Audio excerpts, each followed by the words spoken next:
Torture chambers, secret passageways, vats of acid, and deadly vaults. In 1895, Chicago police unearthed horrific evidence of torture and multiple murders at the sprawling castle of H.H. Holmes. Masquerading under the guise of caring doctor, kind husband, and prominent businessman, H.H. Holmes was a contemporary monster, designing his buildings solely for the disposal of human bodies. Torture Doctor, Monster of 63rd Street. H.H. Holmes was America's first serial killer.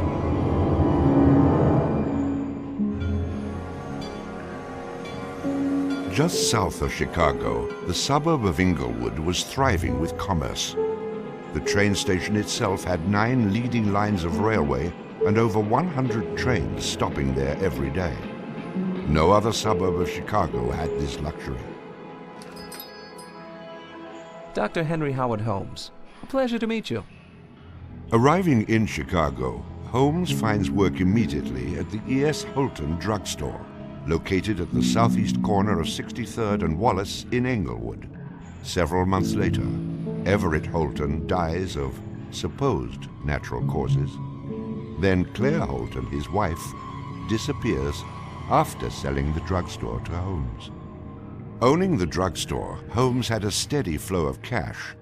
He would often purchase and resell goods and properties under his numerous aliases.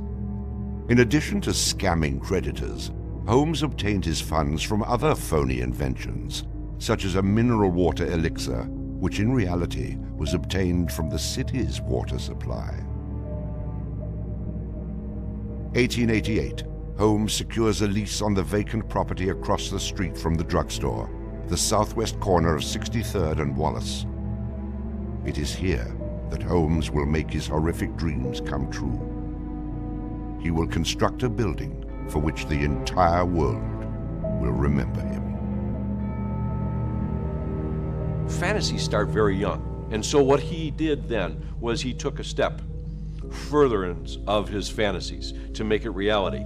And probably, if we had done a little bit of investigation back then, we would have seen things like his plans, but not just plans for a building, because we'd expect to see architectural plans, but plans for his torture rooms.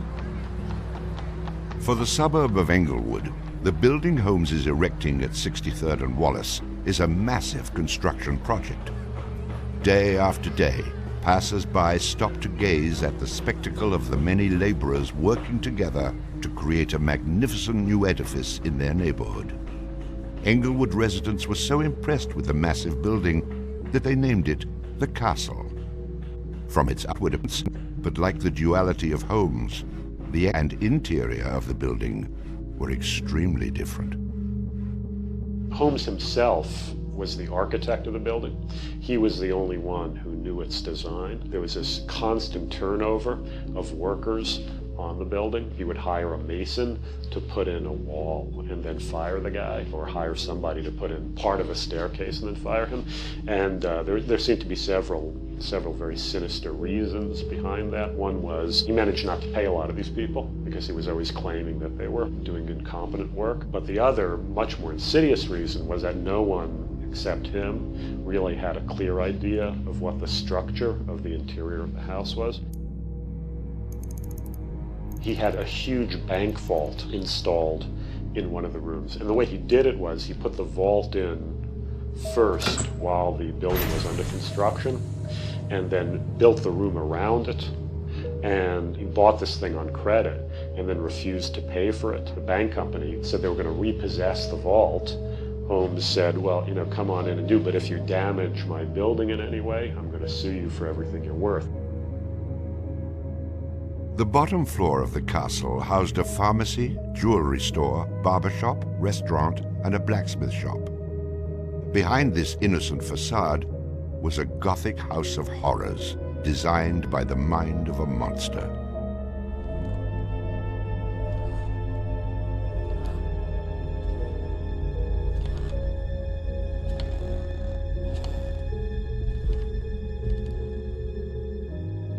The third floor seemed innocent enough, containing rented rooms, legitimate offices, and Holmes's own bedroom.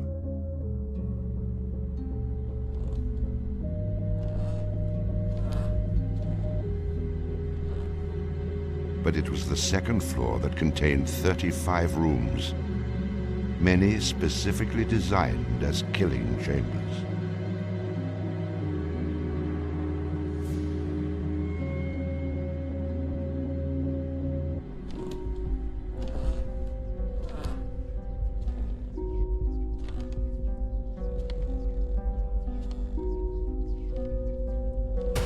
Disorienting unsuspecting victims, the labyrinthian construction contained numerous staircases and doorways that led nowhere.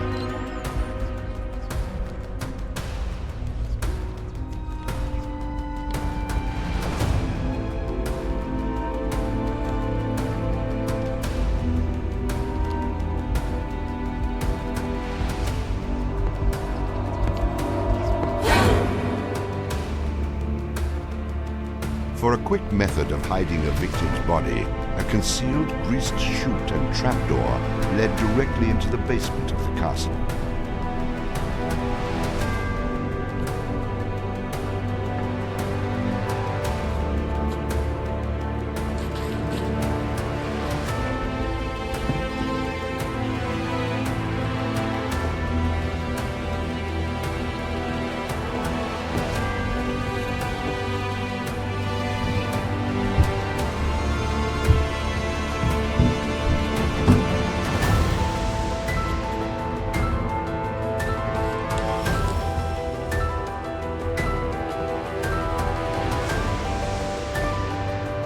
The basement held the most terrifying rooms, resembling a medieval torture dungeon. Acid vats, quicklime pits, and a crematorium disguised as a glass-bending furnace were Holmes's favorite methods of immediate body disposal.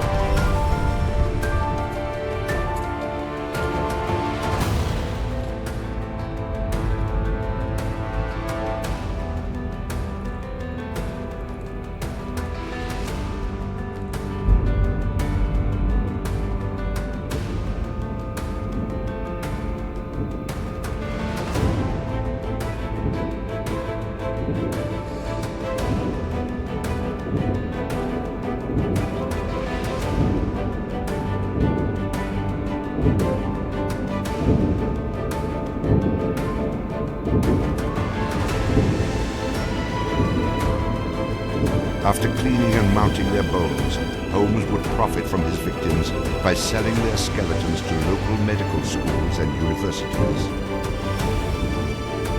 Holmes would make a killing in Chicago, financially and literally.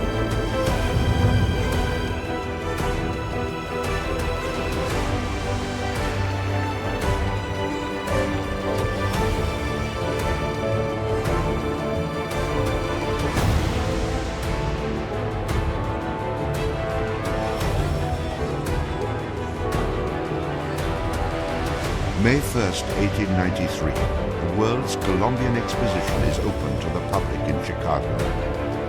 Spanning 600 acres, sprawled out along beautiful Lake Michigan, the magnificent fair is a monumental sight to behold. Over 20 million people from around the world would attend the dazzling World's Fair between May 1st and October 30th, 1893.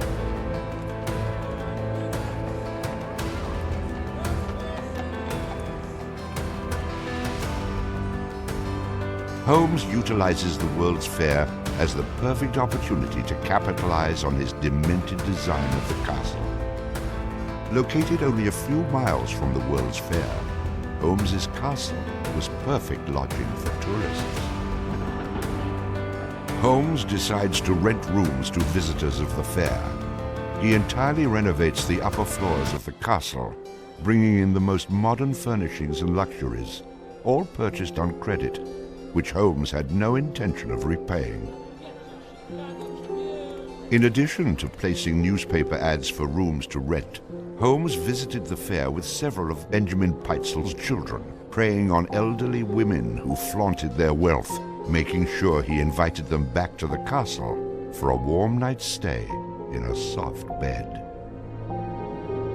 They're not calling their relatives, telling them where they're at. They just know that they're going to Chicago to see the Columbian Exposition.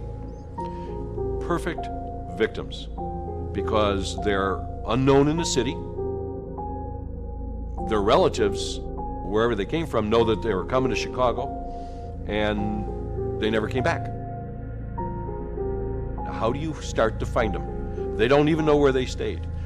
Perfect, easy victims. I'm sure some of them got in and out of his place with no problem. And others, they walked in and they never checked out.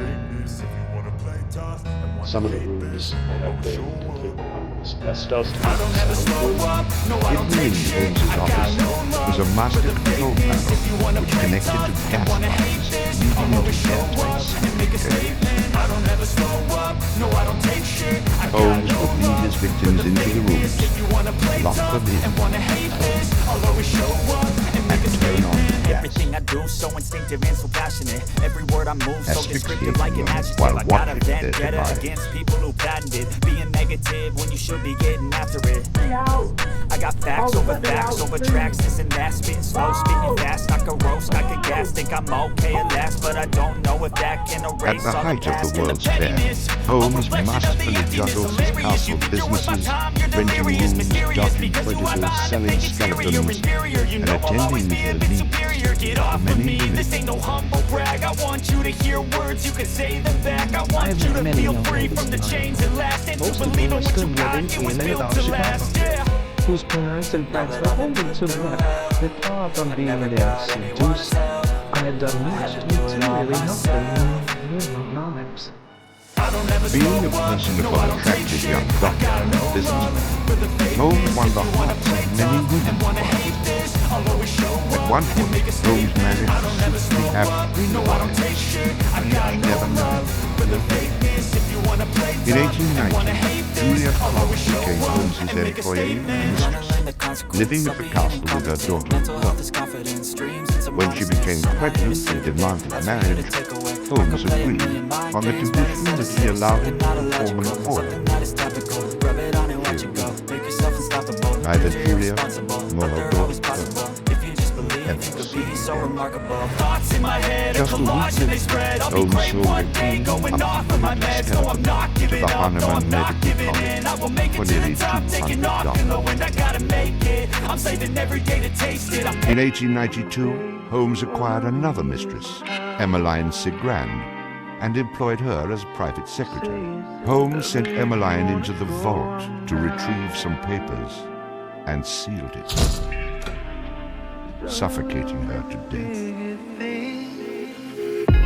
Several weeks later, the University of Chicago acquired a female skeleton from Dr. Holmes. If this story moved you or left you with questions, don't forget to like, comment, and subscribe for more real-life crime stories that go deeper than headlines. This is part of an ongoing series, and trust me, you won't want to miss what's coming next. Thanks for watching.